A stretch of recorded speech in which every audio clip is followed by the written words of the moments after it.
Welcome to the 2025 Inktober Labyrinth Tangle Journey. I've created a toolkit with the templates, step outs, and beginner resources. Grab it with the link below. And if you want all the details about how this journey works, watch our intro video inside the playlist. I'll leave the link in the description and in the comments.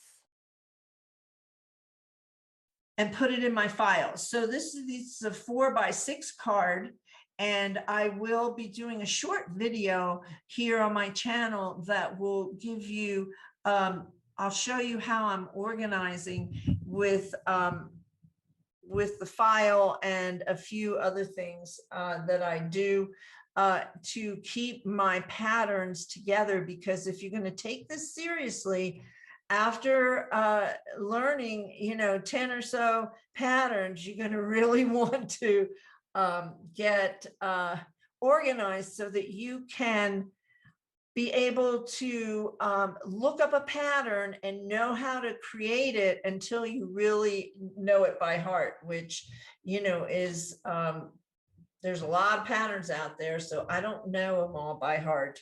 That's for sure. Zentangle was created for the non-artist. I mean, there are artists, and we have amazing artists in Zentangle, but Zentangle has so many other benefits besides the method helps us to relax.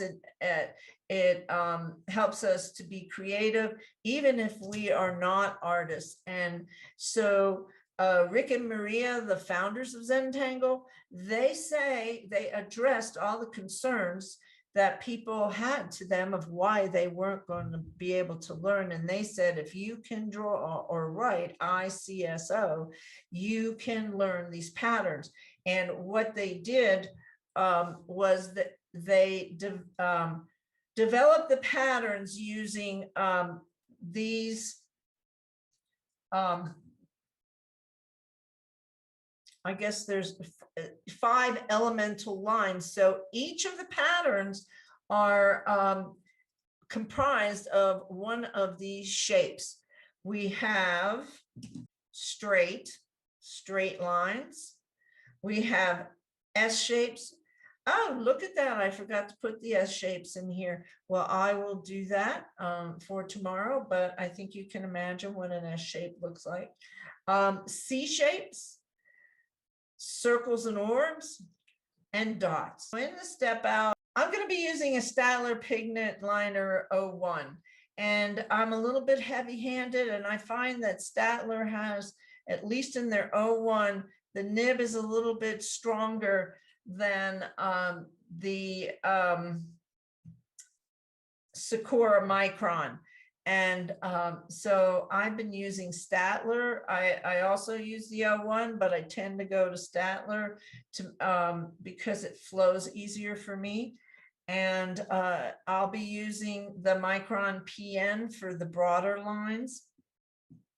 And then in step outs, what we do is each pattern, when we add a new line, they typically use red. I wanted to use hot pink to be a little bit different.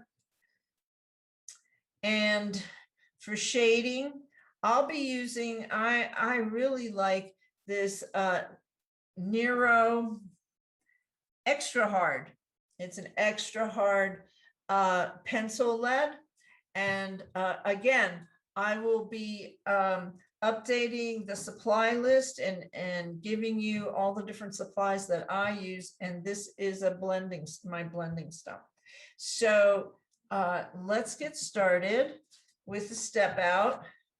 In Zentangle, we have no more than 6 elemental lines to comprise a pattern, to keep it simple and not get too complicated, because so you can design a pattern and it can have more than 6, and that can be complicated.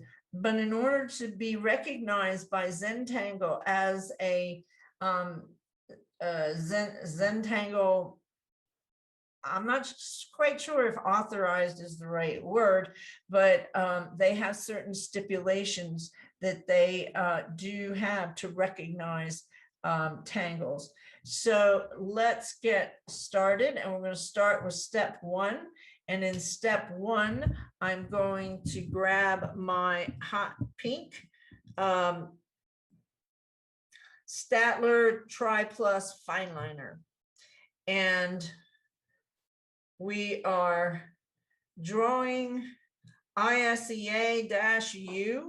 We're going to start with, I'm going to use a half C shape, and then I'm going to come around the other way because I want it to have a little bit of a point. What I do next in the step outs, well, first of all, I want to make sure that I put the name of the step out. And I'm left-handed, so I tend to turn my paper. I may turn it more than others. But in Zentangle, we do turn our papers so that it's very comfortable for our hand to keep it in a similar place so that it can, where it draws its best lines. And if any of you are like me that have a little bit of a shoulder issue or something like that, it's really important to be able to find what's comfortable and turn your paper to where you can draw best.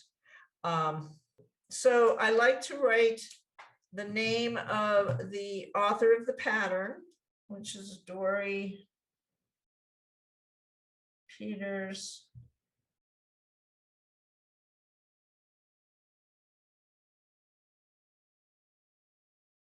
CZT, Certified Zentangle Instructor.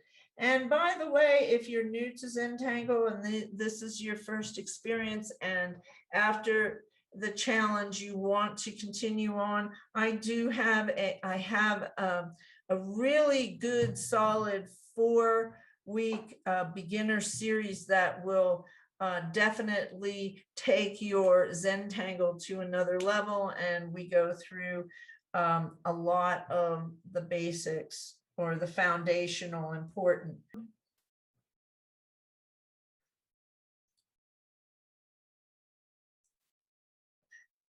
There we go. So we have all of them drawn in.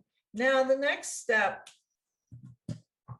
is we come into the center and is to draw this. To me, it's like an eye. That's what I see. So we come to the center and we're going to make a C shape and another C shape. Then I like to do this. Then I come to the next pattern, and for the next 4, we're going to put the C shape in black because it's not a new step now. Okay, so we have all the center done. Now let's go on to step 3, and we're going to aura. Aura is like a parallel line. It's curved, and it's going to mimic this center line here, and we're going to continue trying to be even all the way. Now we're going to curve it this way.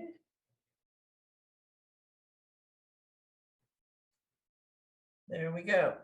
That is step 3. We're going to go ahead. I like to get everything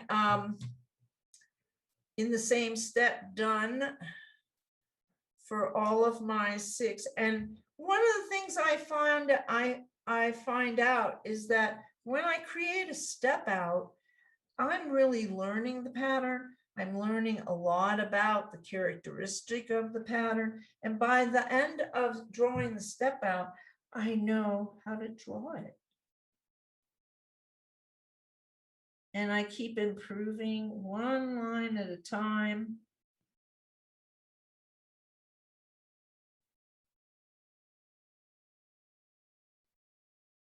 taking my time, enjoying the process.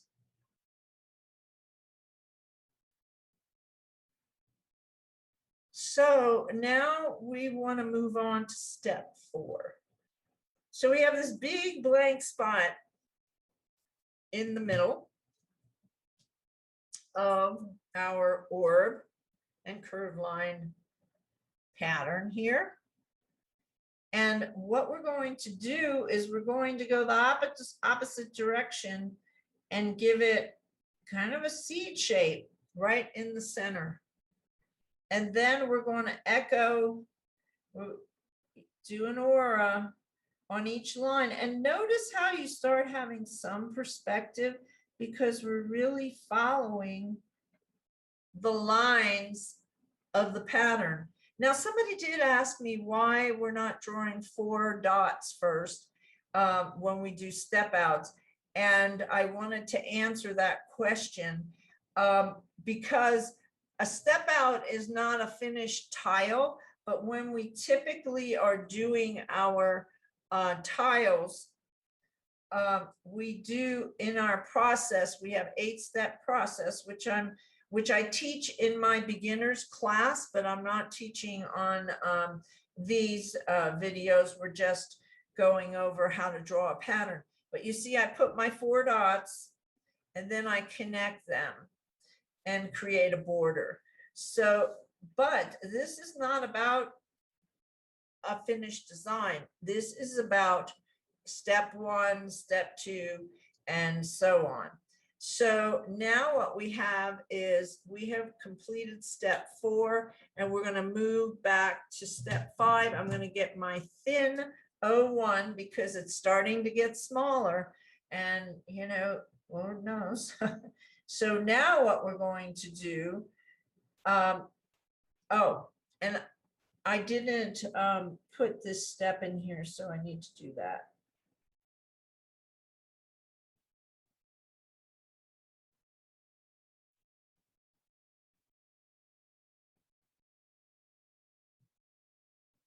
And I need to do it on the last one as well. Now, I bet you can guess what we're going to do for the last step for this pattern. I'm going to grab my, I'm going to turn my tile, and I'm going to make my seed shape here.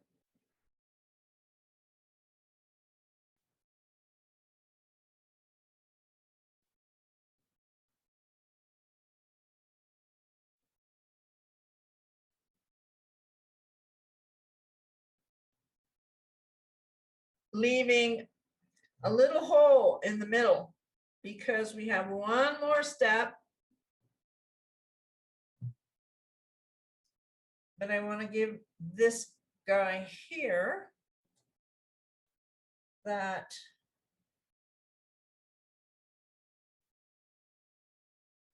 all right.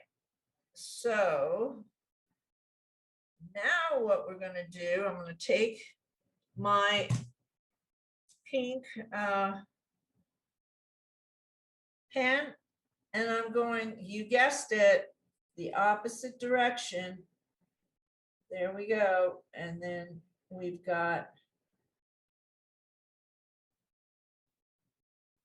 that's how we draw the step out. If you enjoyed today's Tangle, grab the Inktober Labyrinth Toolkit. It includes the template, step outs, supply list, and beginner-friendly resources to make this journey easy.